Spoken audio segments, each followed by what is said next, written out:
What up, folks?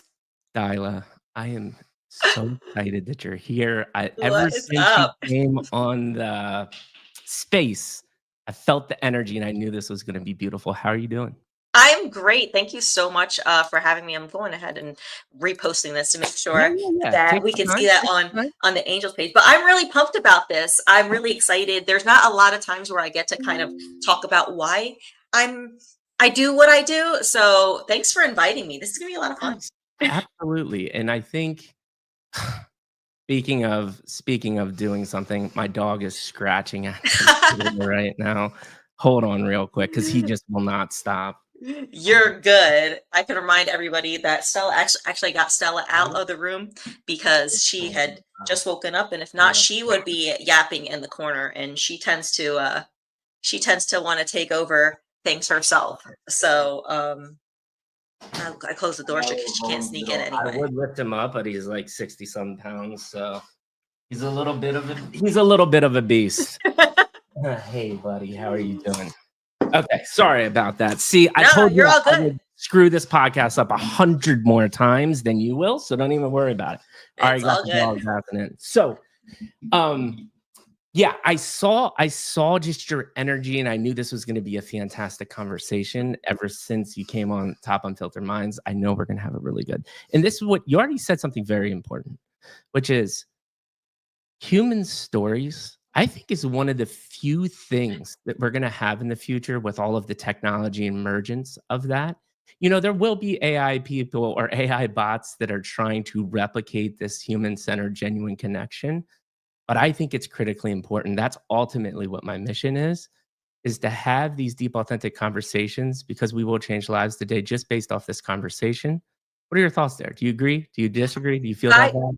I totally agree. And actually, I had this thought earlier today because, especially with AI, we have so many great different technologies to help us in so many creative ways. One thing AI can never really replace is that actual spark of person, like what creates passion, what Mhm, creates connection, mhm. and what we are is all we have. Yeah, So yeah. it really is something that we need to treasure is our individuality and never forget like why we are here is because of the people and connection. Because the minute we lose that, then we lose purpose and it just becomes binary code. But it's the people that makes it 1,000%. special. Yeah, and that really just boils down to the soul, right? Mhm. Like, how do you replicate a soul? I don't know, maybe some crazy far off world it can get that sophisticated, but at least I think in our lifetime, we're gonna be all right. Yeah, I mean, I'm hoping so. Like, getting close to these AI models, and I'm like, these don't seem as engaging as people say they are yet. But Oh, I've had some AI guys on that are doing some crazy, crazy shit, so we can that's a whole another that's a whole conversation. rabbit hole. Yeah, that's a big rabbit hole. Quick updates about myself that I usually do, just like even less than a minute. We're actually talking to our friend Logan too, trying to get the man, the myth, the legend Logan from Abstract on the podcast as well too. Just had a fantastic guest in Matthew. Hopefully, I can reach out and talk to him. There's this really cool platform. Have you heard of the platform Miracle, Dahlia? No, what is that? So these guys are trying to solve the problem that I have wanted solved forever, which is I have 100 million NFTs and I know I'm leaving thousands of dollars on the table because I just don't have time to go on the Discord. And they're creating a hub to wrap in all of your NFTs and like daily update you on like, hey, you're about to miss this token drop or you're about to miss this extra new perk. And I'm like, I've been talking about this since 2021. They're trying I to need solve. that desperately. I need that desperately. Yes. I need So I'm that super desperately. excited for him to come on. I'm trying to hit 2 podcasts a week. My regular life is building up, but this is the one update I do wanna get. You are absolutely going to see, like, for instance, this podcast next week, I'm getting really into the content regimen schedule, and the goal is to have 1 kind of text tweet a day and then 2 short form, podcast clips each day that have an insight about the conversation. I'm going to be doing that daily and kind of iterate on the content going forward. I've been really bad at that because it is honestly, this is the fun part, right? The post part is just such a nightmare and it's so much work. But AI is helping me solve that. So I'm pretty excited about that. Enough about me. This is what we like to do next here on the show, is a quick and simple formal introduction. So a little bit about Daila, and I'm gonna call her Dahlia. Dahlia, Delilah, I'm gonna get a lot. It is Daila. I Dila mean, for the say audience, but it's okay. it's You can Daila. I'm say gonna D, dude. Daila. I Make your no, life I easy. you gave me the, hint that just was like dial, just think a dial and then add an so Daila. Mhm. I'm Yeah, I'm good, I'm into it. yeah. Like I So said, a lot of people just call me D, so that's always a good, like, people call default you too. D? Okay. I think this is personal. We're getting a little deeper, so I'm just gonna call you D. So Okay, D, yeah. community builder through and through. I think this is, and I'm really excited to talk about this, Mhm, co-founder of a transitional housing program. And mhm. I'm sure that was an incredible journey, fulfilling, but also stressing, and you learned a lot there too. But the other thing too is she's really taken kind of the lead as with abstract angles to really help women within these specific industries kind of shine a light on them. We'll Yes. be able to talk about that too, but I think that's really going to just be ingrained throughout our entire conversation. And then Yeah. finally, what I love to do here, which is the most fun part, is we have a fun fact about Dee that most people don't know, which is she basically has a photographic memory, addicted to learning, and she just learned, like, the violin and the keyboard, like, these really simple things basically overnight by just playing and picking it up. How did I do? Is there anything else you wanna add in there before we get into the big Mikey G Web3 question? Uh, no, I think that's pretty good. I mean, I think there's Alright. gonna be a lot in between there, enough to fill a couple storybooks, so we can get right into it. Alright, I love it. We already have tons of people watching. The Oh, shit. numbers are Hey, going up guys. because they want to hear this beautiful story. I cannot wait, and how we get there is very simple. By the way, the close to 100 people watching already, please just like, comment, retweet, do all the things. People need to hear these human stories, especially in Web3, because it is not just about making money and hype cycle marketing. Please, people, this is what we need to be talking about, and it's going to be magical. So to get there, we asked the world famous Mikey G and Web3 question, which is D, how Yes. did you get to the seat you're sitting in today?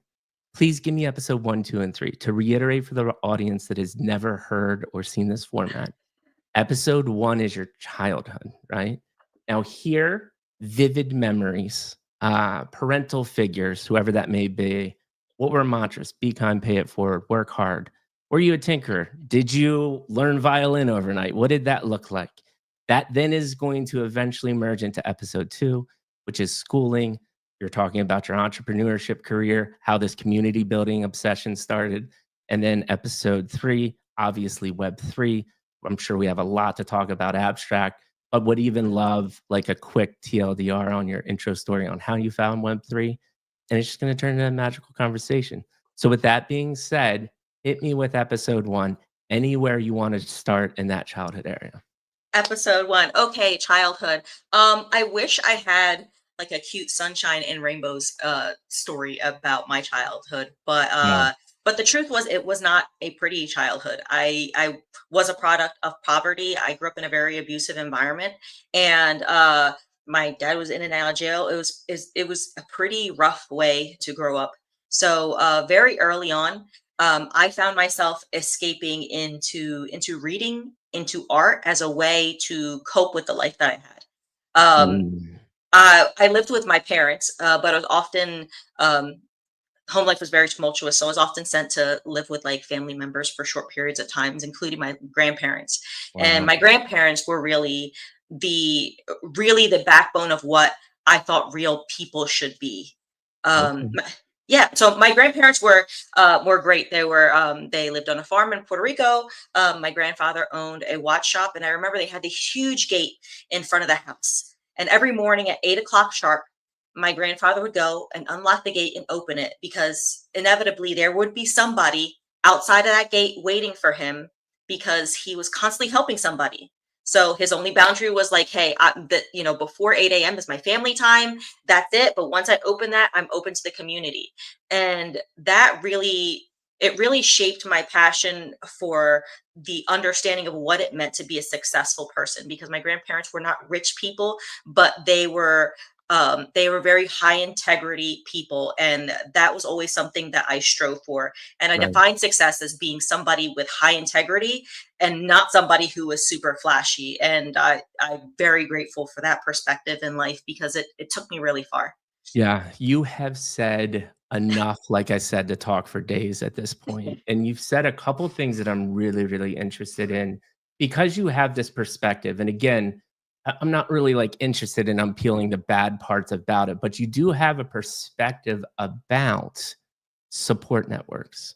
And Mhm. I went through a crazy mental health crisis. And one of the fundamental things why I'm still ticking the right way today is because of support networks. So you actually had this insight at a very young age into what a bad one looks like and what a good one looks like.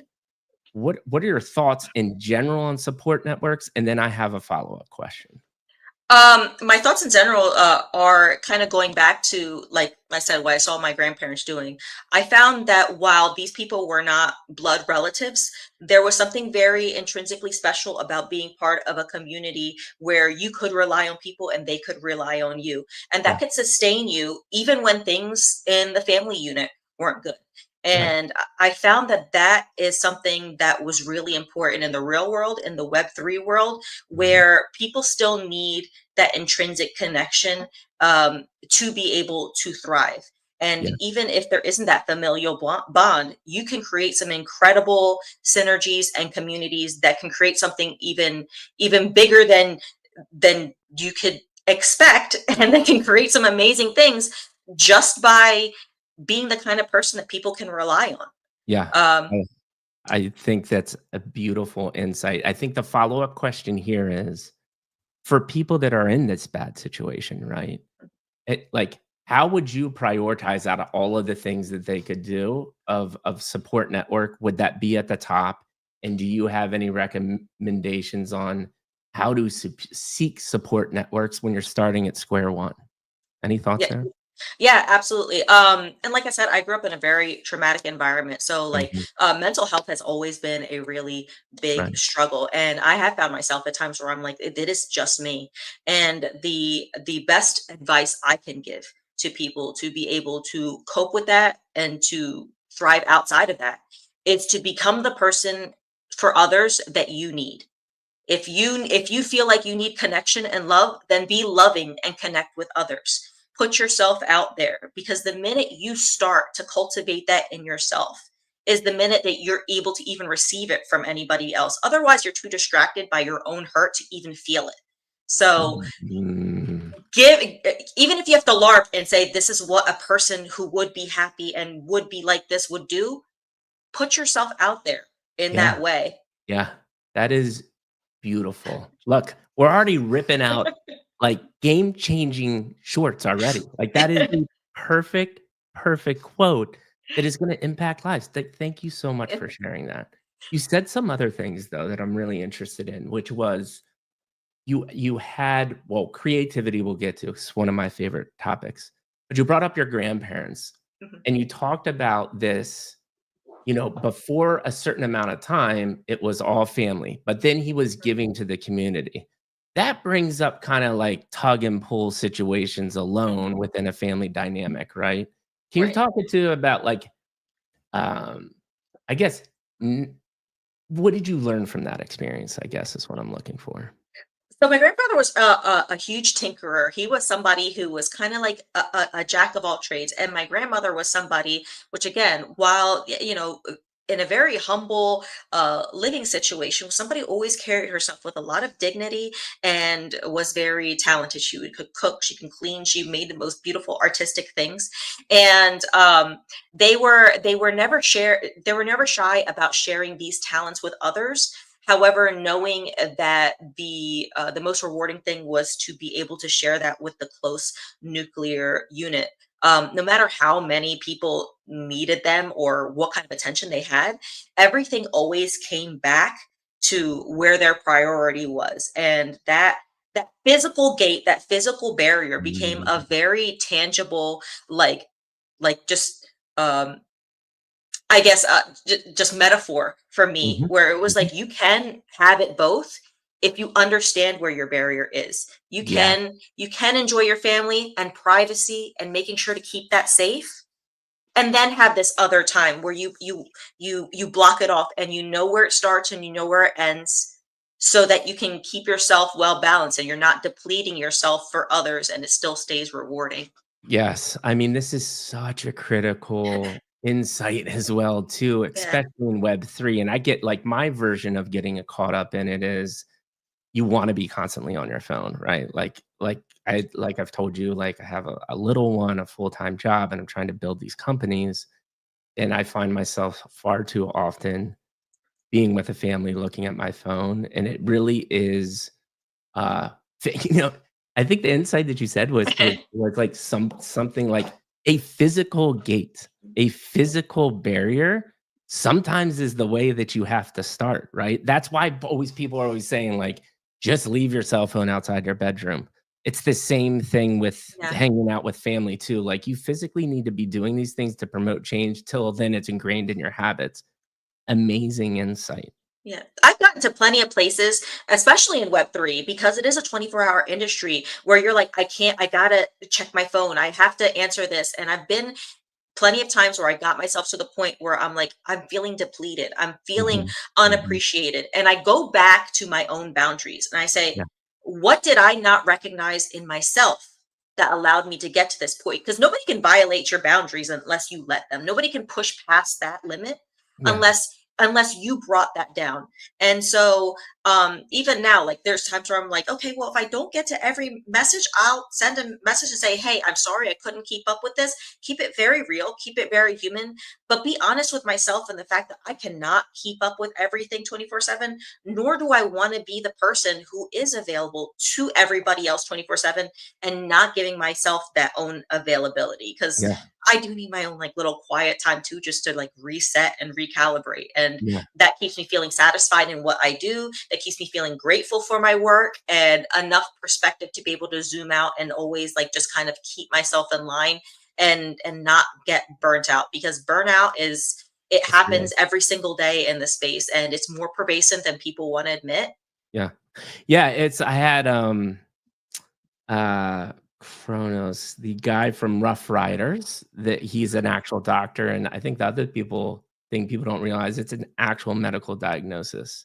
You know, it comes in that manifests as in anxiety and depression and, appetite, lost appetite, losing weight, all of these different things, and people don't realize that too, and you need to be able to recognize it. One of the things now, again, most of what we do here is self-reflection, right? This is your time to really like think about it and share your story. And one of the things that you just shared, though, I love your quote of like being the person of these things that you desire, right? Like be kind of if you don't see enough kindness, you need to start portraying enough kindness. That takes an incredible amount of self-reflection to get to something like that. Obviously, I know when you're 10 years old, you're not thinking about this stuff, but are you willing or open to talk about because for me, it was a very vivid memory and time of me going through my mental health crisis and having a conversation in the mirror. What did self-discovery or, like, to the point where you're like, "Aha," a little bit of, like, "I have my self-awareness, self-discovery. I need to make these changes." I had a very clear moment of that, and it was exactly when I was 18 years old. I was actually like trying to put myself through school again. I lived in a very chaotic environment and had a very minor argument with my mother. I remember, and I got upset, and I had my own car, and I drove to a motel because I didn't want to stay with any friends because I was embarrassed that I was arguing with my mother. Yeah. And I guess she drove around and saw that my car was at a motel, Mhm. and I don't know what she assumed, but I was just there by myself. Mhm. And literally like towed had my car towed and completely cut me out of just life. So I was Wow. 18 years old Yeah. and I had absolutely nothing. I had the cell phone that I had with me Yeah. and I was like, I have no way to get anywhere. And I was in like the next town over, and being 18, you don't even know anything about the next town Right, over. right, And I right, was like, right. I'm by myself. So the next day, I actually called social services and I was like, I don't know what to do. I'm just a scared 18-year-old girl. Wow. And they said, well, honey, it's Friday. We can't do anything for you. You'll have to come in Monday. And I'm like, I don't know if I can eat today. Yeah. A- And it was like, it was the most like, it was the most lonely feeling. And I was just like, there's nobody coming to save me. Yeah. And and thank God that in that next thought was like, then I have to refuse anything other than saving myself. Mhm. And how do I do that and keep myself safe? And while that, like it was very tumultuous and, I by no means did it in a perfect way, my Yeah. always prevailing thought has been like, life is going to fall apart and it can fall apart at any given point in time. And it is up to you to Mhm. decide whether you will survive or not, because we can all be victims of our circumstances and Yeah. blame the whole world for everything at any given point in time. But then what? And Mhm. then what do you do next? And how Mhm. do you not stay a Mhm. victim? And we do that a million different ways during the day, with big ways and small ways, where we just become victims of our own circumstances. And we just have Yeah. to decide, it's like, I'm the one that can take care of me, and Yeah. I can take care, I can love myself enough out Yeah. of this Yeah. and give Yeah. myself better. Dude, oh, man. Giving me chills, like, 'cause that and again, like I said in the beginning is that was your version, but what we both got to is at the end of the day, you can give excuses all you want, and you can be sad and pissed off that life isn't fair, but if you don't finally, at the end of the day, self-reflect that it's you, and it's your decisions, and it's your actions, and if you don't get that right, I don't think you ever really truly can progress. And that's why those people at that, you see very lonely people at the end of their life because they just were never able to have that conversation. Does that resonate with you, or do you have a different angle on it, or does that No, make sense? absolutely. I think that there's there's many different ways. I've also been on the other end of the spectrum where I've had everything, and I've had everything monetarily I could want, and Yeah, been miserable and unfulfilled and thinking like, what's wrong with me? I'm not happy. yeah, Um, Life is a very deliberate decision. And yeah, I'm grateful now at this point that I had that experience, because it had to teach me from a very early age that I had to be very, very intentional with what life was and what I wanted out of it. But even when you are moving in the right direction and things look good around you, it is still up to you to figure out what is actual happiness of that and what actual success is that. And does that mean that you have the relationships that you want? Does that mean that you are the person that you wanted to grow up to be?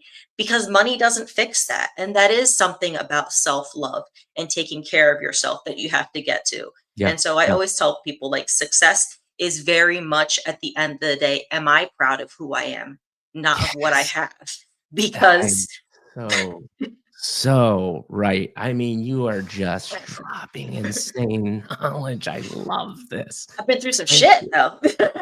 Oh, no. Dude, you are just this is so much this is why I love doing what I'm doing. Because the other thing too, I say this all the time, is like these principles have been known for thousands of years, but humans just still struggle with it because I think our brains are wired a certain way. Yes, they've evolved over time. But this self-awareness thing, to be doing what you're doing or trying to do what I'm doing, I would have never ever been here or had the strength to get through any of it if I did not have that conversation in the mirror. Yeah. And not blame anybody else, right? Because you did, and that was the big realization for me is I thought I wasn't blaming anybody else. I thought I was like, I'm good with everything because I had internalized this like Mikey go with the flow. But I had the aha moment of like, oh my God, I actually am blaming everybody else and it's actually me, right? And then Yeah. I got to figure out how to repair that and do things differently. Beautiful conversation already. Yeah. One more thing about the childhood Yeah. that I'm really interested in is you said you kind of lost yourself in creativity. And Mhm. I think creativity is a fascinating topic because I think a lot, we've centered so much on the STEM programs, although science is very creative, math is Mhm. very creative. I think when I think about creativity, I think about play and exploration. So Mhm. I would love your take on your journey with creativity from a young age and how impactful you think it is and kind of your concept of what you think creativity is.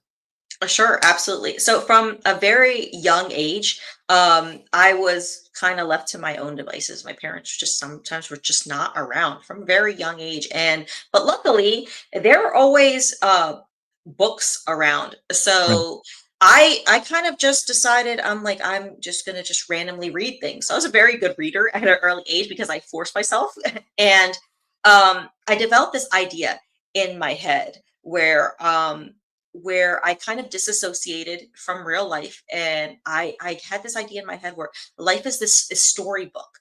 You know, this isn't really happening to me. This is a story that keeps happening and it keeps getting written. And if I do this, maybe it'll write the story better. And while at that time it was a trauma coping mechanism to disassociate and to be able to cope with it, and it really really did help me, and it nurtured this creativity in my head. And to this day, I still am a very much a daydreamer and a very, visual thinker. Um, but it kind of put me in this place where anytime where I felt overwhelmed or stressed out, I could go into my head and kind of create something out of it. So I could take my frustrations and mold it and shape it and put it into something where it's just like, this was actually useful. Yeah, I felt shitty. So I'm just going to take these shitty feelings and use that to kind of fuel me to be able to carve something or paint something or write something and create that outlet for myself. So it wasn't something that just stayed internal. A lot of people tend to be in the situation that I had. And I say that because, family members end up with very destructive habits, drug habits, partying, just destructive behavior. I was a very introverted person and internalized a lot of that. And that that internalizing could have very well destroyed me as a person had I not figure out a way. It's like this is how I can get it out of me if I just take this weird energy and put it into something else. Yes. That creativity manifests in physical art, then sketch comedy things and bits and memes and things like that. But the day I'm anxious, I'm gonna doodle. That's where it goes. Yes. I love this, and so I was actually the product of um, internalizing it for decades on end, and that's one of the main reasons why my mind exploded, Mhm. and that's how it ends horribly. But I do think the point that I wanna reiterate, and I think everybody needs to do this and figure this out, and everyone has its own ways, but I promise you this, if you internalize all the bad things or the things that frustrate you, it never ends well. It just doesn't. And the fact that you did it through creativity is a beautiful way to do it, and I've never really heard anybody describe it in your way. Although you look at some of the most famous artists and stuff, and most of them were psychologically going through some things, right? And obviously it was an outlet, but the way you described it was really beautiful. I think what I'm also interested in, and then we can get more into kind of like the high school and evolving, is your process because you tapped on it there a little bit, like you were reading, you were visual. I actually read, I mean, this was a while ago that said like, people that are more inclined to be creative are really good at reading books and visualizing like what that space looked like and spatial recognition.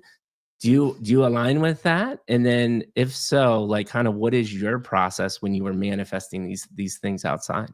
Yeah, absolutely. I would read a storybook, or any book, and I still am to this day. If I read a story, I feel like I have to keep reading it because my brain is now like part of this world. Like there's part of me now that's kind of like created this whole world, and I want to see it come to fruition. And I do get a book hangover. Like I like miss the characters once I'm through a story because they've become so vivid and real to me that now I feel like something is missing, like I've lost people. Um, but yeah, I've always kind of taken that and be because like I was able to kind of like create just random art in in whatever I had on hand. school was a good outlet for that, just because they were like random Right. materials. And I hate to say this, but I'd steal like art materials from school, like glue and things like that, because I wouldn't have it at home. Hey, And gotta get it done. yeah, and just experiment with it. And I'm like, okay, well, what if I just pour a bunch of glue into a whole bottle of glitter and then like spread it on paper? What happens? Just this curiosity of like, what if I just focus on this, and it allowed me to leave my real world issues and the stresses and like what wasn't happening or what was happening at home, to just like this kind of more like experimental, mind place where it's just like I can just kind of lose myself in it. Um, that can be that can be incredibly healing in the right ways. If you use it too much to like distract from everything and you don't deal with your shit, then it doesn't go anywhere. But it can be a nice band-aid when you're going through it. I mean, just insight after insight, and I think what you said, which I like, is you kind of went back to this experimentation. And if you listen to any of the um, creative books out there, the Gary V's of the world, of like, how do you make viral content, blah, blah, blah. I think it boils down to the two things that we're talking about. And I think content creators out there, or people building communities, or even entrepreneurs, I think there's two things that are fundamental to any of this. This is one, this self-awareness, right? But self-awareness, now, if we transition that to content, it is, what is your mission, right? I am here to tell human stories to better lives. That's my mission. Now, Mhm, how do I get that content out? Well, I've actually not been that very creative about it, because I do a live stream and then I cut up clips. I mhm. could be doing way more cooler creative things. I just don't have the time quite yet. But to your point, I've seen your content, and you are really creative with trying new things. And I think people get so caught up in the likes and the vanity metrics that they're afraid to try new things, because they might only get 3 views. But that's feedback for you, and then you can continue to try new things to see what resonates. Does that stick with you? Anything to add upon that? Yeah, no, absolutely. I think that I'm one of those creatives where sometimes I have an idea so strong that it's almost painful to keep it in, where I need to create something. And there's times where I just create bits and something and I'm like, I'm gonna post this and it might hit on the timeline, it might not, but I just need to get this out. I just need to do something with this. And so it has kind of like it has really, bred some really kind of like crazy stuff, some more experimental content that I'm very proud of, because it pushed me out of my comfort zone and kind of forced me to do more. Um, but um, but there's this element of like, oh, I just have to get this out, because this is the way I communicate with the world, and how I can show who I am on the inside, on the outside, in many different ways. And I mean, and I'll leave that with this thought. One thing that, I thought I've always gone back to is even the universe, even everything wonderful in the universe, every star, every galaxy, every plant, everything was bred from a moment of chaos. There is nothing that's ever come to fruition without some kind of friction. So bad things or don't have to stay bad things.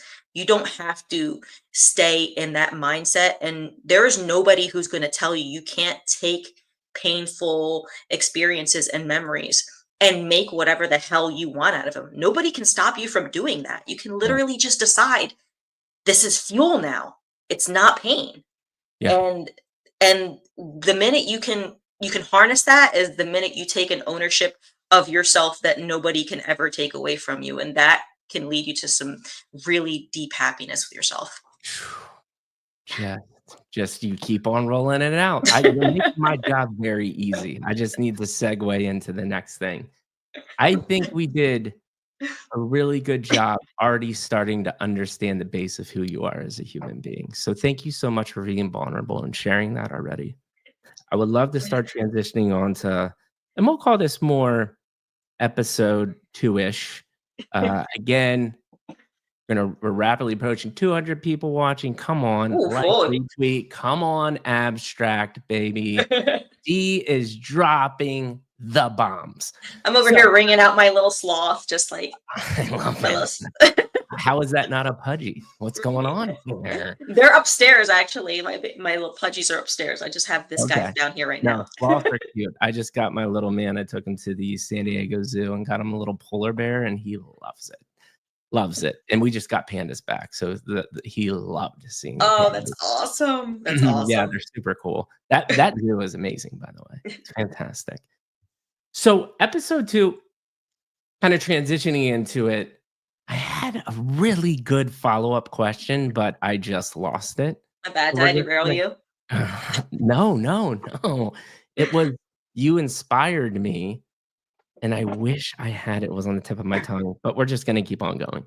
So episode 2, really kinda let's transition into high school, college, whatever you may do, like, coming you had this moment at 18.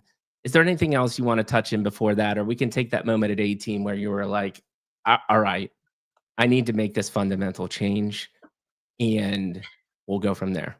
Like starting back, like even I was always a very studious kid. I really Mhm. liked school and I liked learning, not necessarily school. I liked learning, and I really took to history and social studies in high school. I was actually like competed in like model congress and things like that. I really, in my teen years, got this very strong like conviction of justice and how society should move and how history repeats itself. And that kind of carried into my young adult years. I ended up dropping out of college. I just couldn't afford to stay in there. And honestly, it was the best thing for me because it was just like, it was very redundant. And I don't think that everyone's potential is realized in a structured educational environment. I just don't think it's for everything. I think there's plenty Yeah. that do. Yeah. But I think some people are just thrive in a different environment. Yeah, this Um, comes up a lot on this podcast, which is more from the entrepreneur spirit is, it's not great. It really boils down to, like, you're paying for an insane social network, especially if you go to, like, a Harvard or Stanford or something like that. yeah, And then 2, it makes sense if you wanna be a doctor, you wanna be a lawyer, like, there's some type of practice that has these things that you need to learn, but your sentiment is usually the majority of the time. yeah. I mean, I took that, and from my experience and being in a position where like I grew up a very poor, and then being just straight up like homeless as a teenager. Um, I've always had this sense of like there was a part of society that always looked through me. I didn't know, but I was not even seen because of my socioeconomic place. I wasn't viable to most around me. So unless I assigned myself value, it wasn't going to be there. So, like working in my young adult years and doing different volunteer work, eventually had come into where was working we're working with this lobbyist for the state that we lived in, and got involved with this housing program. So, and like I said, my dad had been in and out of prison. When I was growing up, I saw how that affected a household, and I got involved in creating a housing program for people coming out of prison. What we did was specialize in violent and sex offenders. For the reason being that when people are released from prison and they're homeless, and whether they're sex offenders or not, they're released to general population shelters.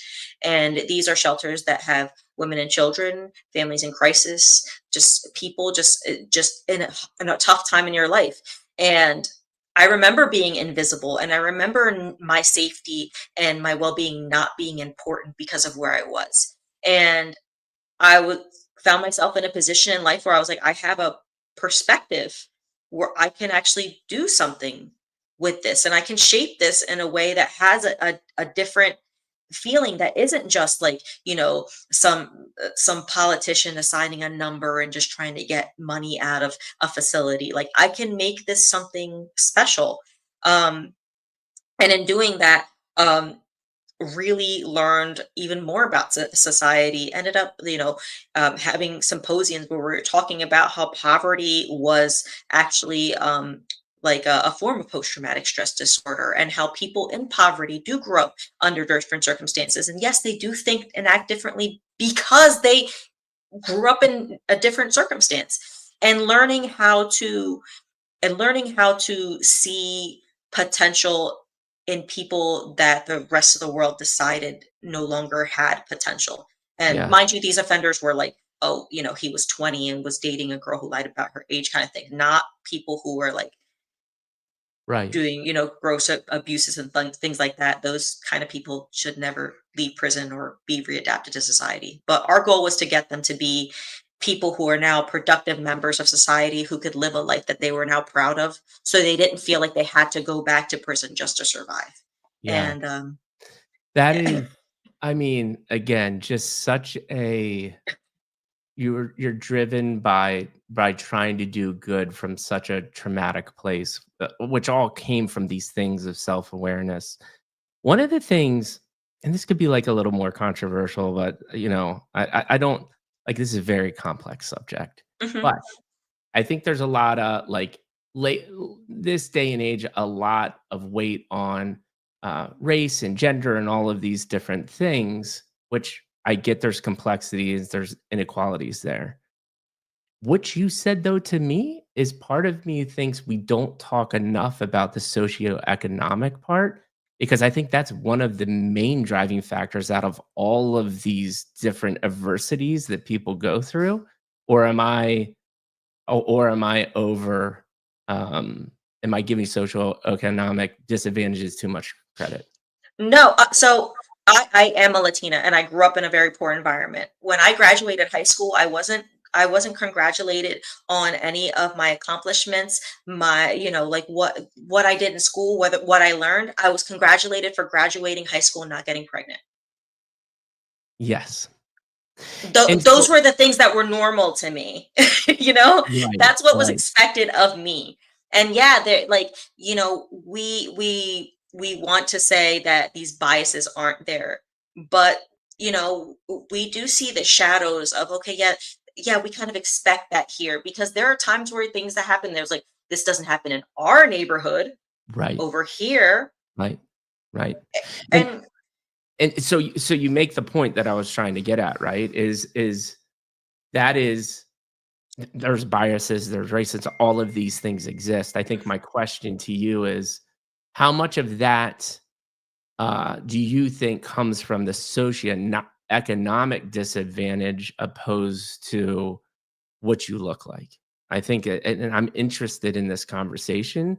And again, it could be controversial. If you feel uncomfortable talking about it, that's totally cool. I'm just no, interested. this is an interesting question, because I do look more European than the rest of my family. Most of my family is more dark skinned. They have much more pronounced Hispanic features. Like once I tan, I look really Puerto Rican. But right now, it's like, is she Jewish? Is she Italian? Like, what is she? I'm Yeah. cool. I'm cool with admitting that I'm an incogrican, right? You can't really tell what I am. So and I'm not shy about admitting that it has had its advantages when people assumed that I was white as opposed to knowing that I was Hispanic. And it really has shaped the opportunities, Yeah.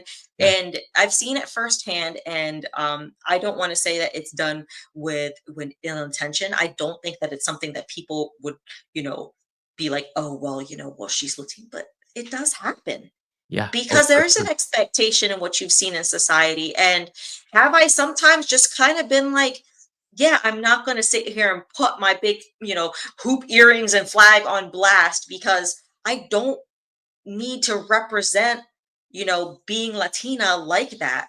A Latina can just be a successful businesswoman, the same way a successful, like, Anglo woman doesn't have to, put on blast as like, I'm a successful white woman. Right. So, Right. Right. um, yeah, just owning my me as a vessel and saying I am a perfect representation of Latina, whether somebody sees it that way or not. And I don't have to try to overcompensate and overrepresent just to prove a point. I could just be successful and say, oh, by the way, I am also these things that you were afraid of. Yeah, absolutely. And I think your point there, which I hear most and I really agree with, is again, this has been a theme from the beginning, is just become that person by doing, right? And all of these other things come along with it, but none of the real change is going to happen by just talking about it. You have to take action and do something, and you've done that by default by becoming a really strong woman in a, male dominated industry, starting your own company. And like you said, by the way, you've also had these adversities, but the proof is in the pudding by just who you've become as a human being. So I think you put it in a very beautiful way. Yeah, I've had this refusal my entire life to accept that what was in front of me was all that was available to me. Mm, And yeah, that's just kind of like I've just never been okay with accepting less for myself. I don't know what's planted that seed, or even if that, honestly, to a point, there has to be a little bit of narcissism in it that says I'm better than where I'm put in life. yeah. But sometimes, like, if you're not your biggest fan, like, nobody is going to be. And, Oh, like, just 100%. And run it. Like, this comes up a ton, another way to say that is the ego, right? Mhm, This comes up a ton on this show because there's this fine balance. There's many entrepreneurs that have been on here that said ego was their number one reason they fell apart, mhm, but you can't be successful without a little bit of ego. So mhm. again, it actually boils down back to this really interesting principle that always seems to come up time and time again, which is balance.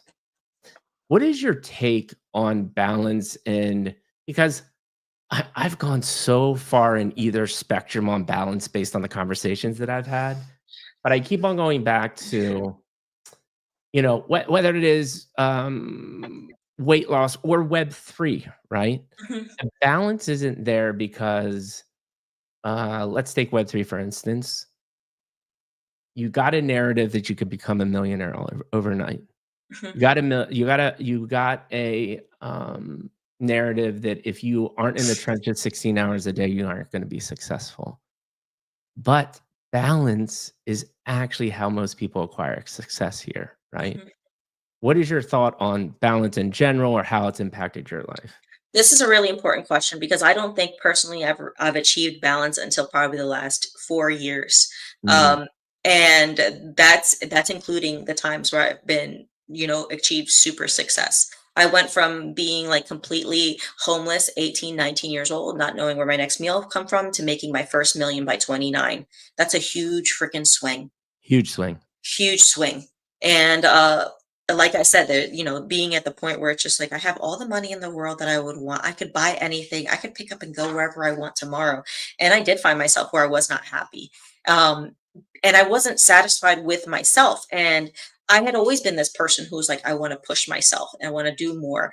And there's something very nuanced that happens with people who grew up in a traumatic experience and feel like they had to fight their entire life, and then they get to a point where they don't have to fight anymore. And at that point, they can get very self-destructive because they're so used to the friction and they are so used to the uphill battle that they feel like something's got to be wrong if they're not fighting something. And Ooh, so, yeah, and so I pushed really, really hard and burnt myself out badly. I am never shy about telling people why I've been very, very successful. I also burnt myself out to a point where I didn't recognize myself.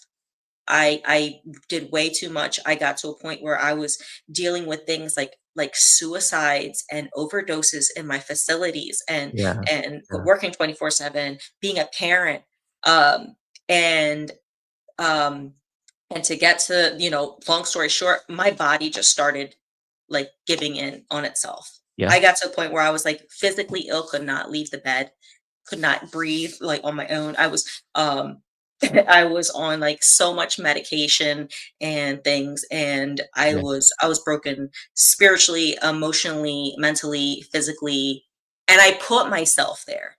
I put myself to the point where I had everything I needed, and I did not focus on enough balance to keep myself out of completely destroying it for myself.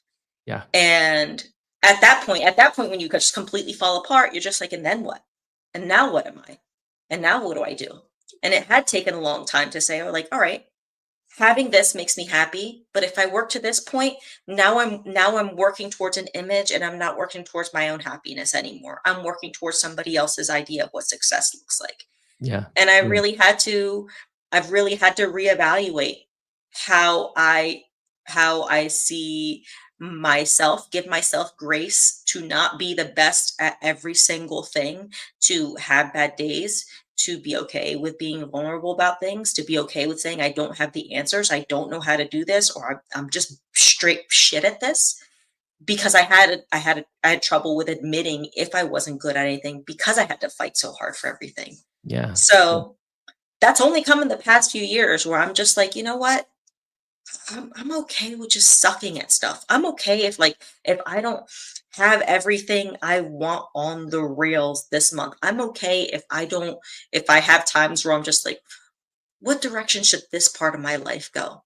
And accept that as part of the process of evolving in life, and accepting the journey more than hyper focusing on this on this image of saying I have to maintain this, because then if I'm not this anymore, people are going to be disappointed in me. Just So glad I brought up balance. That is a beautiful, I mean, we could talk for another 3 hours yeah. just on balance. You you just keep on getting amazing, beautiful insights from your perspective. I think one of the things I had struggled with, because I spent so long internalizing bad things and being the extrovert and being like everything's okay. The one thing that you said really resonated with Mhm. me is being okay, like not being okay and having bad days, because like it's so hard for me when I wake up and I'm like, I just don't feel it today. And I just got to accept that not much is going to get done this day. And like maybe one thing will get done instead of six things, right? That I normally can get done. And that's just a really tough one for me. Balance to you, now that we've talked about, how has that manifested over the 3 to 4 years? Just 1 or 2 things that you do actively to help you achieve that. Balance to me has meant learning to not spread myself too thin. Like, I'm okay with disconnecting. Even from when I started in Web3, I don't spend as much screen time as I did when I first started. I block out times where I'm like, this is where I'm just like not on my phone. This times I don't give a shit about Web3. I got to take care of myself. Like, just the Daila outside of it, not that. Because even in the beginning, I had trouble pulling apart whether the Web3 Daila and Daila were, had their own thing. Like, I just felt like a character for a little bit. Um, Being okay with missing things in Web3, not like minting everything or missing plays, or not, being at the coolest events and stuff like that, and knowing where my personal and physical limits are, and not thinking that I have to supersede those to get further than where I want to. In Web3, we really do have this idea where if you're not grinding, if you're not there 7 days a week, if you're not doing everything, then you can't be successful. You can't do this. If you want to grow Web3, if you want to have a career, you got it. And that's not true. That is absolutely not true. You can absolutely cultivate a healthy life, take care of yourself, and let your reputation bring opportunity to you in a structured way, as opposed to chasing things so hard that you make yourself like just so burnt out that you're unavailable for the opportunities when they do come. 100%. And my business has grown a lot more over the last, say, 3 to 4 months by spending less time on Twitter. Yeah. Because you end up just, again, like no human's not looking at something and being like, oh, maybe I made a mistake. I should be doing that, or I should be minting that, or why am I not spending any times on meme coins? All these people are making tons of money, which, by the way, most of them are not. Um, Yeah. and and so spending time off of that and spending effective time thinking about how I pitch myself as a business. What does the sales process look like? How do I handle logistics more efficiently? What do my communications look like to my podcast guests? Like, these are like, that shit matters, like, not being on Twitter and responding or being the reply person that you're told to be. I'll tell you the most successful hack I've had so far is just going to Spaces. Like, Yeah. Spaces are by far still the best growth hack on Twitter in my mind. What are your thoughts about that? Yeah, I agree. I think spaces for a while we got away from them, Mhm. and I'm glad that we're kind of getting back to it because it feels like the last real pure interaction in Web3. Like it's just like you get to hear people, the inflection of how they talk about things. You get so much a more robust idea of where people are coming from with Yeah, things when you yeah. hear them talk, because even when they're full of shit, like you can tell and just be like, all right, this is what I'm getting out of this space. I'm just here for alpha. It doesn't matter. Or, okay, I'm really wanting to invest in a team. So I want to hear these people talk because I want to know more about these people Yeah, that I want to connect with. And I'm not shy about saying there's a lot of times that I pop into spaces and I do like, like the incognito to not be seen in space, not yeah. because I want to hide that I'm there, but because sometimes I do want to just kind of people watch and be in the observer seat and listen to Absolutely. people, because especially sometimes when you get to a point where you have a certain platform size, um, people tend to change their Oh, personalities. yeah. Yeah, and 100%. not in a malicious way, not a bad way, but because it's like, oh wow, and I don't see myself as like anything different or extraneous or higher. So I'm just like, I really just kind of like want to hear people chill out. I'm the same, like, all I do is tell personal human stories. Mhm. So multiple people have been like, "Oh my gosh, it's Mikey G," and I'm like, I don't think I'm just Mike. I'm Yeah. just living my life, right?" And that's it's hard to disconnect. I could go on Spaces for a long time. I've done it because I need a presence in Web3. You obviously see what I like to do, and I feel like this content doesn't come often from Spaces. I feel like we do talk in a lot of circles, and there's a lot of more simping than I would like. I just like I want thoughtful, meaningful questions, Right. and I don't think an hour to talk about what you're really doing is enough time. And it seems like we're just still way too topical, but that's what we're trying. But even in Top Unfiltered Minds, right? I Yeah. feel like we're still evolving because it was even easier in that form to kind of ask the easier questions.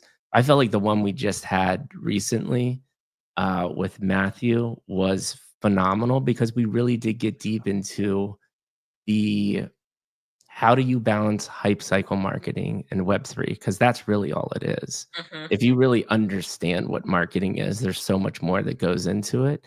And then, or the concept of, and I would love to talk about this when we get to Web3. We can start transitioning to it because we've already been talking for an hour, and I feel like we've Ooh. gotten nowhere.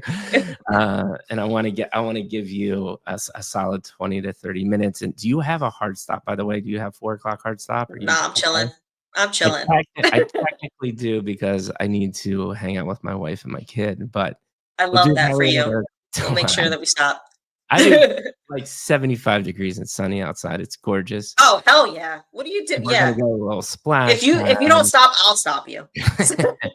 But we have so much to talk about Web3, but one of the other things I was gonna talk about is everyone's like community, community, community, but what does that really mean, right? Yeah.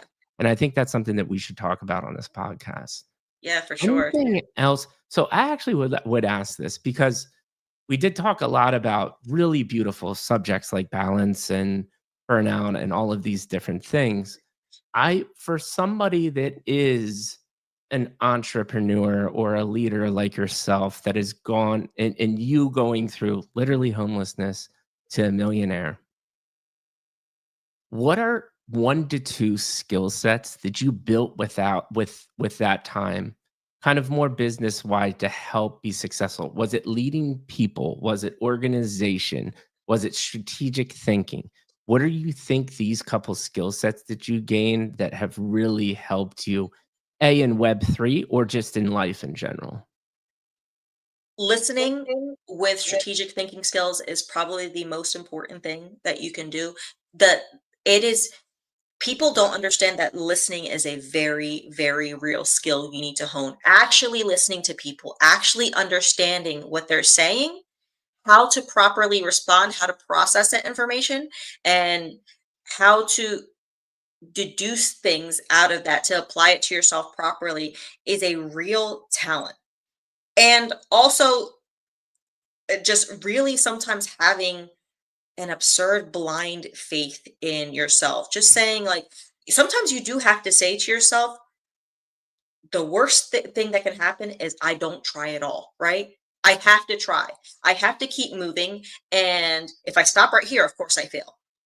Okay. If I take three more steps, there's a 50-50 chance I fail, but there's still got 50 chance of, success here. Even if there's a 5% chance of success, that's 5% more than if you stop right now. Yeah. So why not just frigging go for it and see how far you can take something? Sometimes just having the bravery to keep taking one step in front of the other can take you from an absolute nothing to the million. I could tell you that the risk to create the housing program I did was terrifying every single step. At no point in time when I was starting it did I think it would be as successful as it was. I just kept like, all right, well, what if we do one more thing? I'm just gonna keep pushing. I'm just gonna keep going until something stops it, until I have to stop here. Hmm. And I said this on a space earlier today, where it's just like a stupid little quote, to fuck around is human, to find out is divine. So you Mhm. can you can Yeah, you I have like to that. continue to fuck around to find out, and Mhm, you can mhm. achieve so much more than you think if you just keep going. So amazing. I have another question that popped into my mind when listening to you. I've built that skill set over the last 4 years. It's the best thing I've ever done. Yeah. Is, um, how do you when, everyone wants to become a millionaire, but I think there's many ways that you can get there. From your experiences, I've had people on here. JR is my favorite one, the guy that created OniForce, one of the original founders. He's been in this space for a long time, and he uses the Cortez. You got to burn all the ships. You're stuck on land. You got to figure it out. I am obviously more calculated because I have a family and I have a certain life that I've built, and I'm just not willing to sacrifice time with my son. But I still think you can be very successful with side hustles as well. Yeah. What is your concept on that of like cutting off all ties, going 1,000% in, or being able to achieve success with a side hustle, let's say? My success has always been found, and this isn't anything I've done, has always been found in making myself indispensable in whatever niche I was in. It doesn't have to be Mm, anything big, but asking the question, like, so I provided the service of providing housing. So my next question is like, okay, I put the roof over their head. And then I was like, what else can I do for you? What else can I do to make the other person's job on the other side of this a little more efficient? How can I stream this a little more? And every time you push a little further and say, how else can I improve this just a little bit? Once you get to a point that now you've developed a process that people no longer want to work without. And yeah, then they're like, well, she's the only one that does it that way. She's the only one that asks, what else can they do? And now has a step process for that. And then when you get to the point where you're indispensable, now you have this value that carries you through. Now that creates opportunity because people are like, okay, well, I want to have other reasons that she wants to stay doing this or he wants to stay doing this. And that'll open its own doors. But make yourself indispensable. Do what you do, no matter how small it is, really, really freaking well. Do it better than anybody else. And then when you're done perfecting it, ask how you can make it better. I love that. And you brought up one of the most things that like, and here's one thing that I've learned over time, and I'd love your thoughts on this, and then I promise we will go on the way. You just keep on saying all of these things that bring up even more thoughts, which is value, right? I think there's 2 sides to value, and this is the harder lessons I've learned is I know I have value with what I do on this podcast, but there's also the art of being able to succinctly explain that value and make people understand and realize that value. Does that make sense to you? Yeah. Like, I get it. Just having people really understand just the importance of what you do, and that can be tricky. Yes. And from a personal standpoint, so like I've done a lot of comedic content, right? Yeah. There has been many, many times in Web3 where I have been written off as just this character. And that has and it hasn't felt good. Like it felt Yeah. good to be recognized for making content, but it felt kind of bad to be regulated to just just this not human person. Yeah. To this day, I still hear people saying like, "Oh, when are you going to do this more character work? And you got to do more. You got to do more videos." And that can be. I know they mean it as a compliment, but it's also like at a certain point, you're like, "Okay, well, does that mean that you don't see everything else I do?" Yeah. So that has come from really me trying to dig my heels and put being boldly who I am and saying, I do develop community. I do this and I do this well. Yeah. And Yeah. being okay with saying maybe sometimes that sounds arrogant, but if I'm earning that arrogance because I'm doing the damned best that I can possibly do with it, then Mhm. I'm just gonna have to be okay with it. Yeah. And making who I am unignorable. Like if you can't avoid me, then that's fine. There are a handful of people in Web3 who I'm not their favorite flavor of cupcake. It's like that sometimes, Oh, you yeah. just um You gotta be okay eh, with it. yeah, and that's fine. And I tell everyone like you don't have to like me, but you do have to respect me. I will Yeah. always respect you. You Yeah. do have to respect me, and I won't accept anything less than that. Yeah. Man, you are just this has been like an hour and 7 It's minutes of been just fun. pure education. This is incredible. All right, so we know a lot about you. Yeah. Values, morals, lessons learned, you as a beautiful human being. Let's move on to Web3. How did you Yeah. quickly find Web3? And then we'll get into, like, how you evolved to the Web3, person you are today. So Web3, I started trading in 2020. I started trading Bitcoin. Uh, I did really well with trading. I was good at just hanging out and just like looking at charts. But I found that that was like very like unfulfilling. Like, it's a very Mhm. isolating experience. And so I learned about like VFriends, I learned about Bored Apes and everything and saw that and saw those mints and saw how that was going. But I don't know, there's something about that that didn't really capture my attention, and I was like, "I Yeah. need to learn more about NFTs." So in the fall of 21, I, started a Twitter account, and didn't had Twitter before that. 2 days later, I commented and said, "I wanna learn about NFTs. Can somebody tell me about NFTs?" And, the Sappy Seals community completely trolled the shit out of my comments and just completely spammed me.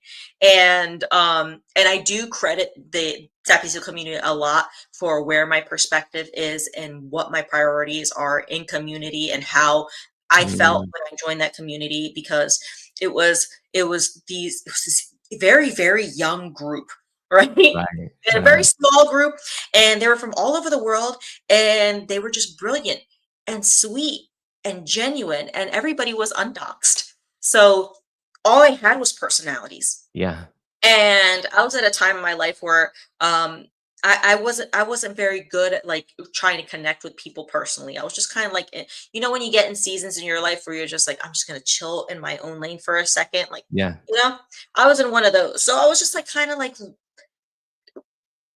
figuring out like how to socialize in this environment that I really wasn't familiar with. You know, being a woman in a male dominated field, I was used to a lot of chauvinism. So I already kind of like had reservations and was kind of nervous about it. And I was met with nothing but love, acceptance, encouragement. I didn't know how to make memes or make videos. And they're like, yeah, hey, you could do this. And they were so eager to share information, to teach, to encourage, to root each other on, yeah, that I was like, this is what I want to do. I love the intersection of this art and tech and culture, and I love the synergy it's creating with people. I just wanted that, and I just wanted to keep feeling that.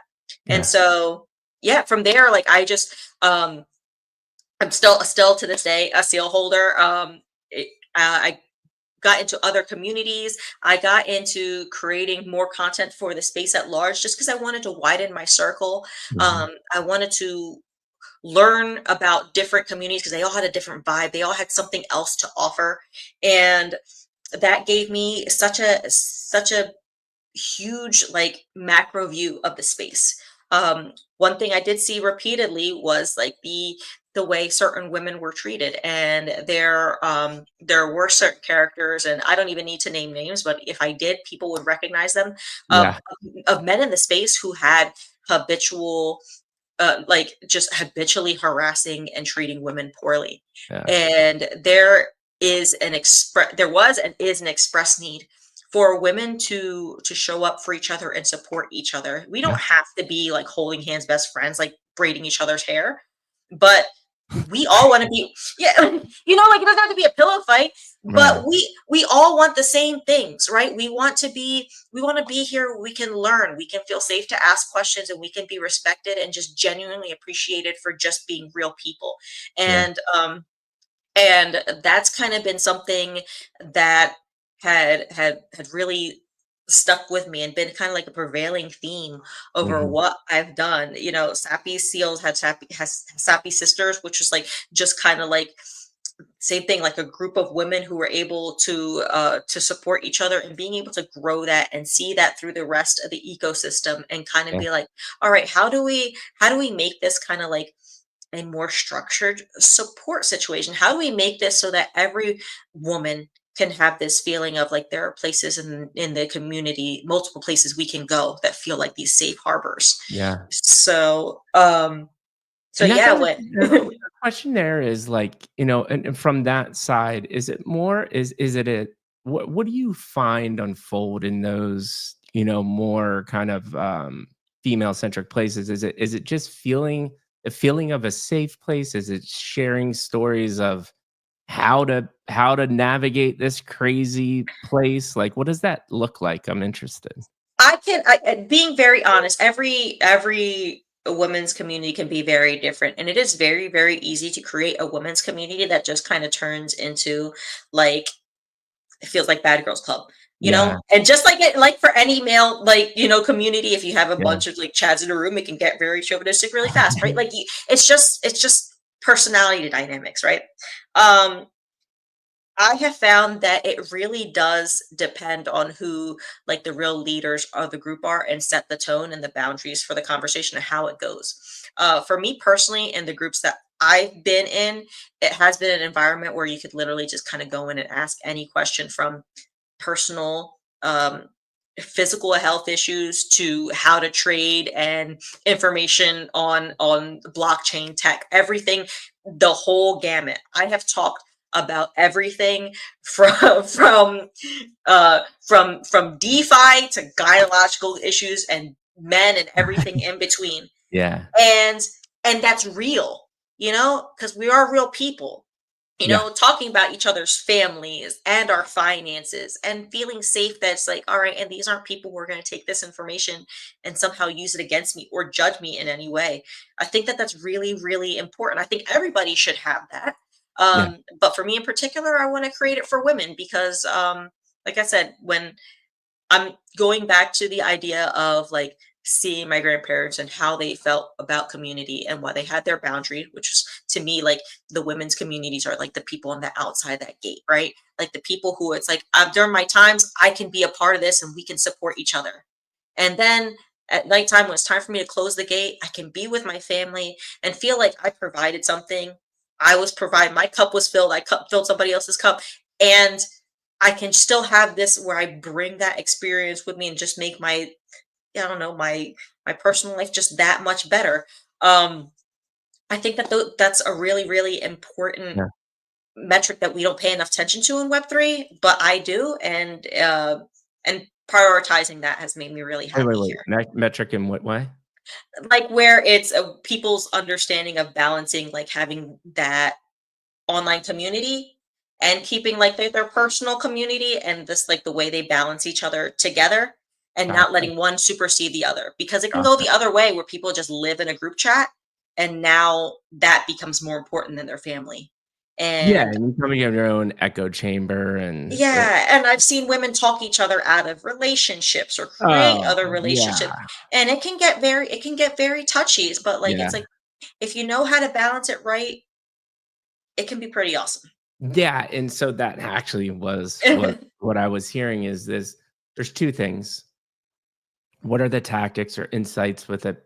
There's balance and trust, right? Trust is very difficult too in a place where it's hard to trust people, right? Like you're at the point where if you click on a bad link, all hell could break loose. So how are you, one, trusting it's the real person behind who you're talking to? And then two, balancing real life and what is literally a second family. Talk to Yeah. me a little bit about both of those. Yeah, so like I said, it is great to have like these safe harbors and places you can talk about anything. Me personally, as a leader of the community, there is I'm not going to talk about every single detail of my life. I think that that's just overkill. Yeah. Um, and it's okay to be vulnerable, but I'm also very cautious to make sure that I never express a sentiment that feels like I'm being insulting of another woman. Like even if I'm just like I really didn't like the way she acted like this, I would never ever ever do that where it's like this weird cattiness, you know? Kinda I calling them out a little bit. Yeah, because honestly, at the end of the day, like, I go back in my head and be like, "I don't know what the hell's going on with her life on the other Right. side of the screen. Maybe she Yeah. was just having a shitty day and she's allowed to Yeah. be bitchy today. Maybe that's it." You know? Like, Yeah. um, and just kinda having, like, that little bit of mental boundary in my head where it's like, "Yes, okay, these are people you want to connect with, Yeah. but keep it in its perspective and know that these aren't people who are in your physical real life." Yeah. And to never let that become something that influences your physical life in a way where it creates a conflict. Yeah. It's Yeah. really Yeah. important. Yes. I really like I haven't heard anybody say it that way, but the personal boundaries between online and all hell broke loose in hate multiple times there Yeah. because of these same like, people got really close really quick in that hate beast era, and it was pretty wild to see because as being a mod behind the curtain, like, what these people were saying, and it got dicey quickly with a lot of and it was a lot of guy-girl relationships as well too, and girl Yeah.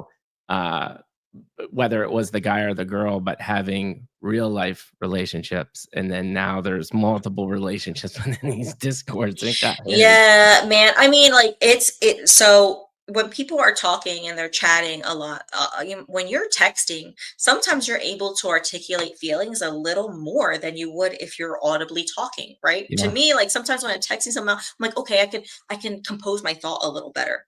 And when you have those composed thoughts a little better, people tend to get really close. yeah, And there is a very real emotional investment. And people get territorial and people get defensive and people get self-conscious and upset, and it is really important to one like just remind you. I say all the time, I'm like, we're just cartoons on the internet, stop it. yeah, And while I'm not undermining what it is, it's just like, hey, put it in perspective. yeah, This is a life, yeah, but it's not the life, and this is just a fraction of what you do, and you kind of have to like weigh everything that happens in this one chat against every all the variables that are happening on in real life yeah, around that, and think to yourself, is this really fucking important? yeah, yeah, and I think because that, like, if you don't have boundaries, if you don't have someone like yourself that knows how to interact with community, it can be insanely draining, right? And Yeah. super toxic.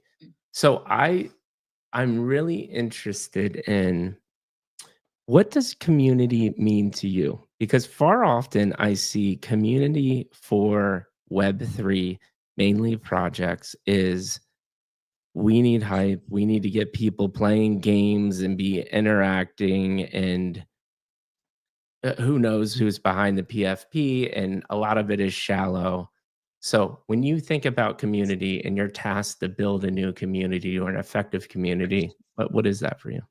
So for me, community in like at its heart is really a hedge against being taken advantage of in the rest of the space, right? Like I refer to it as like a safe harbor, right? I feel like when you develop a community, you can develop these relationships where you connect with people who now you can trust their integrity in the space, because ultimately we are in this space and it is an investment opportunity, and we have to make money to afford to stay in the space, keeping it real. So why not be able to grow in that capacity with a group of people whose judgment that you trust, who you can trust to give you reliable information so that you can thrive in this space, both socially and financially. That's not to say that it's just like this alpha chat or anything, Yeah. but like when you get to know people and it's a real networking group and you can ask them, it's like, hey, anything from recommendations to like what I should mint to, what I should do about this, personal situation with somebody else, and Yeah. people whose opinions you really respect. Yeah. I think that that's really the crux of community. And I think when people invest themselves in building that kind of community, that it strengthens it strengthens what the foundation of anything, whether that's like abstract or a particular project. And then you have people who aren't willing to like exploit each other for a buck, because Yeah. now it's like, wait, we're in this together and we can thrive together. So I don't want to abuse these people. I don't want to take advantage of them. I want to move with a certain kind of integrity that means that I can continue my relationship with these people and they still respect me. Yeah. Yeah. And one of the things I really heard you say was it is really cultivating deeper relationships with boundaries, right? Like we talked about, but understanding these people as a human being and respecting them too. And that just comes from understanding their background and their behaviors and what they're passionate about and what makes them whole. How important is, because I don't think you can have a really cohesive community without like an ethos and a mission around it. How important is that to you? Or do you see, or do you take more of the organic angle?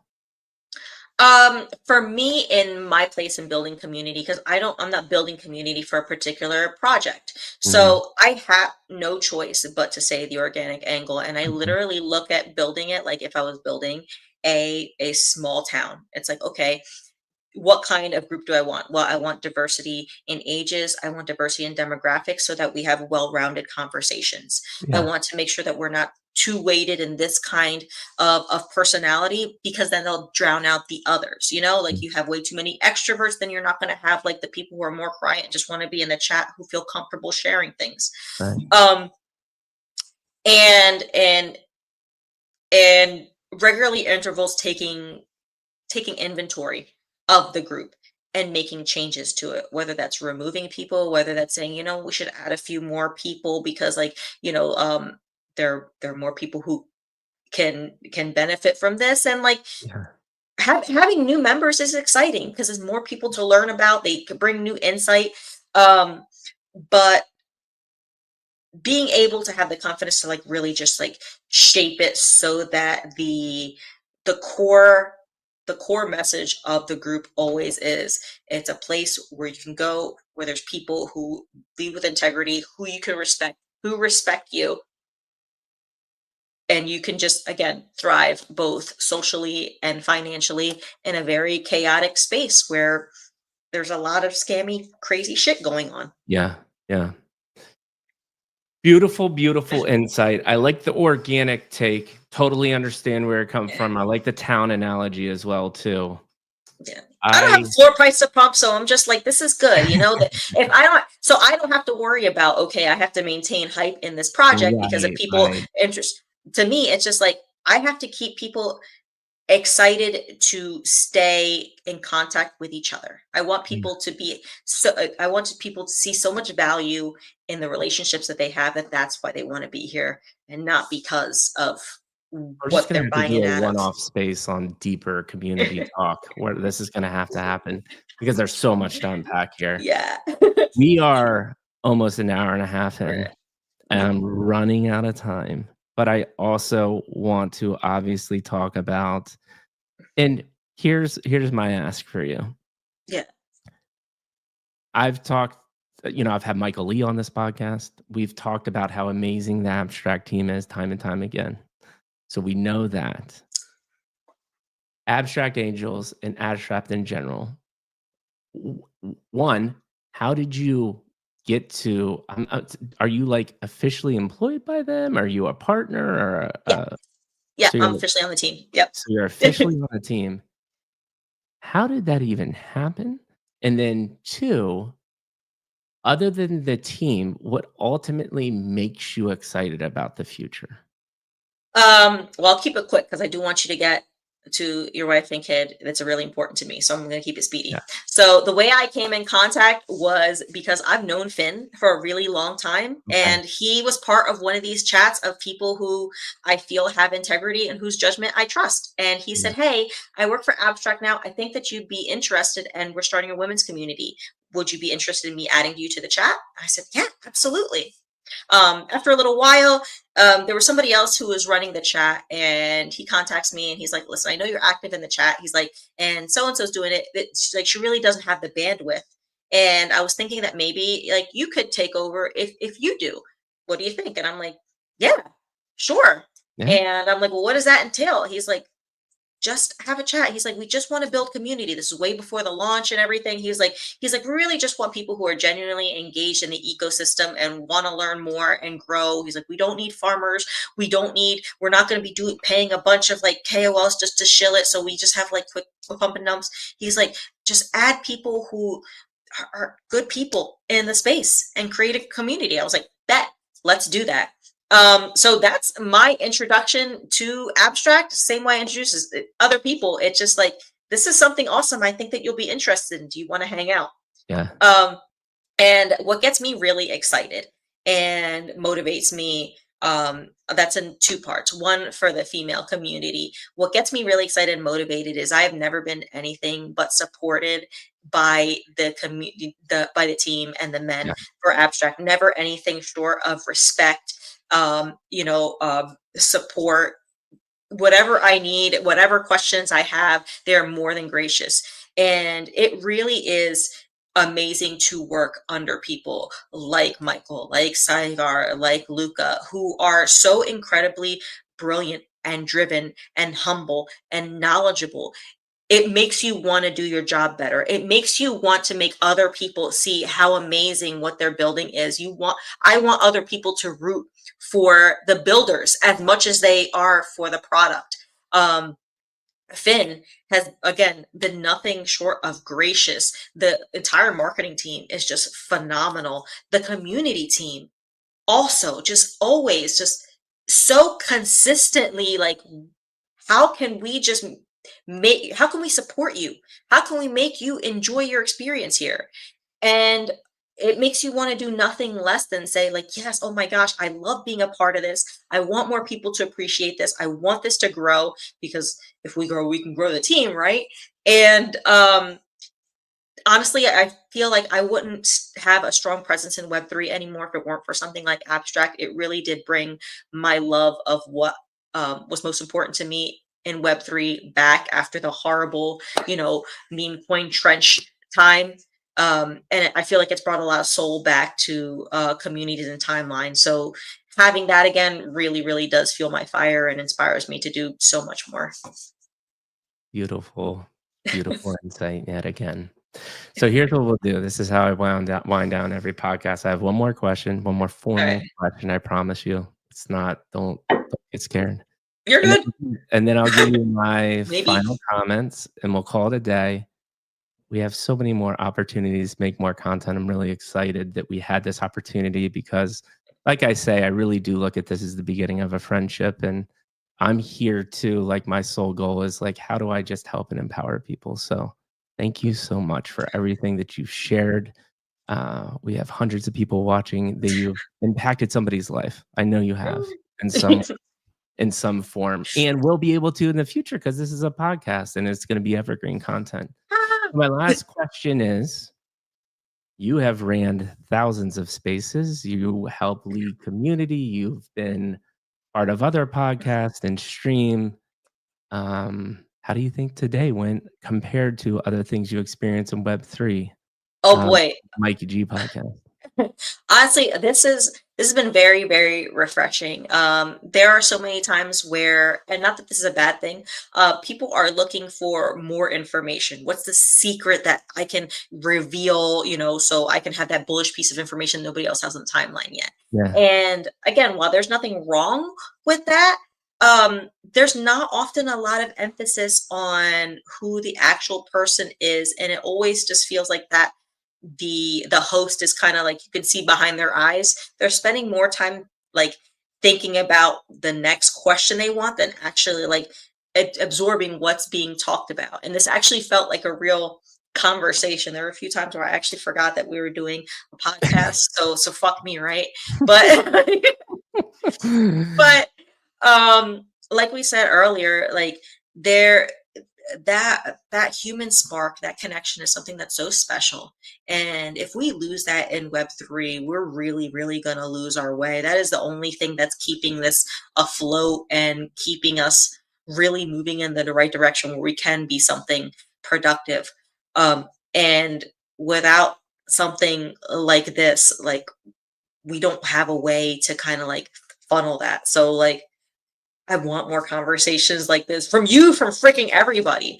But this is, but I appreciate you putting something out like this because it is something that we don't see enough. And I hope that you doing this inspires more people to have the courage to just do things where they're just like, I am going to be myself and I am going to embrace the human experience because it is that special and it doesn't have to be just like bull post talk the entire time. There's a lot of power in this kind of format. So I appreciate you putting it Thank out there you. for Thank us. you so much. The best compliment you gave me is I forgot that we were even on a podcast, which is exactly what I want to do, right? I want your genuine takes, totally feeling natural because it is your true authentic self. And that's where the most impactful content comes from. And like you said, like there's lots more podcasts out there that have a lot more views, but they're asking these pointed questions. You can feel Mhm. like it's almost scripted.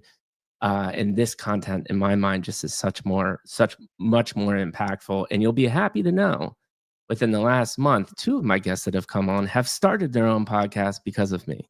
So That's amazing. we are making an Yes. impact in the right way, and they're trying, and they're actually even like trying to do more authentic formats. So as well That's too. But awesome. your feedback warms my heart, gave me chills. Thank you so much. My Thank you final so much for comments. this. Yes, absolutely. My final comments about you is one, I already knew this was going to be a great conversation. It exceeded my expectations. I will actually say out of like the majority of a guest I have, even though you said like, "Hey, I like to ramble on and stuff." What's impressive to me is every time that you did talk, you did like a really good job of like wrapping it into an insight. You know, a lot of times people will talk about their past or they'll give me a story about their past, and then I have to pull out the insight. But you like were just literally every time you talked, it was like bomb after bomb after bomb. And it was anything, like I mean, just the self-reflection, the balance. Like we actually did less of your background, but we understood your background through the principles that you believed in. Does that make sense? Yeah, and I'm glad. I mean, honestly, it comes from a place like I respect your time too, and I want to be able to get my point out in a way where we could continue the conversation because sometimes people get so caught up in trying to make a point that they don't realize they're just kind of like over explaining stuff. Yeah, And that yeah. just kind of then it doesn't it's not a conversation and that's just like a monologue and I'm cool with not And so I monologuing. think what I'm getting at is you prefaced, "Hey, I might ramble on," but you Yeah, did I an did. amazing job of talking about your background and then concisely saying like, "So this is why I think the way I think." You actually made my job very easy today. So thank you for that. Thank you for all of Cool. the insight. Like I said, this is literally the beginning of a very close friendship. I'm here to help you in any way. And I cannot wait to start cutting this up because there's a lot of really good content in here that's going to help Web3 as a general, your communities, and people that we resonate with. Is just we're here to empower people, and you did that today, and so many different multitudes. Your story is fascinating. We have so much more to talk about, but you ultimately gave me an hour and 34 minutes of your time. You're incredibly busy. I'm incredibly busy, and that is the most valuable thing that you gave me. So thank you so much. And I just can't wait to learn and continue to grow together. Yeah, thank you so much for this. This really was awesome. I can't wait to talk more. We're going to talk more after this. But as far as today, please thank your wife and your son for being patient with us. That was awesome. It is a big family sacrifice when you're like, hold on, I got to be in the room for a little bit. Right. So shout out Right. to the spouses on the other end of it. It Yeah. really, it's her sacrifice too. So I will she's the go for show her doing this this. clip. I will show her this clip. Thank you so much for saying that. And with that being said, people, Mikey and Daila are Yep.